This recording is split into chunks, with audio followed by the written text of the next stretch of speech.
नमस्कार, आप देख रहे हैं भारत न्यूज टुडे चैनल।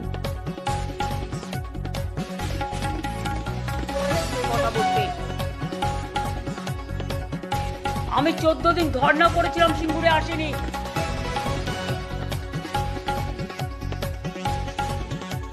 কিন্তু আমরা প্রথম থেকে ওই টায়ার্ড হওয়ার বেশি।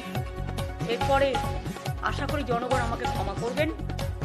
আমার এই কত কথা বলার আমাদের নামে আমাকে অনেক অসম্মান করা হয়েছে। আমাদের সরকারকে, মামাটি মানুষের সরকারকে অনেক অসম্মান করা হয়েছে, অনেক অপমান করা হয়েছে। সোশ্যাল নেটওয়ার্কে অনেক ভুল বোঝাবুঝি হয়েছে, অনেক কুৎসা অপপ্রচার হয়েছে, যারা সাধারণ মানুষ জানতেন না যে এর মধ্যে একটা কালার আছে। মানুষ এসেছিলেন বিচার চাইতে তিলোত্তমার, কিন্তু আশা করি মানুষ বুঝতে পারছেন ওরা বিচার চায় না, ওরা চাইছে আমি মানুষের স্বার্থে এমনকি নিজে পদত্যাগ করতেও রাজি আছি। আমার মুখ্যমন্ত্রীর পদ চাই না, কিন্তু আমি চাই মানুষ বিচার পাক, তিলোত্তমা বিচার পাক, আর সাধারণ মানুষ চিকিৎসা পাক।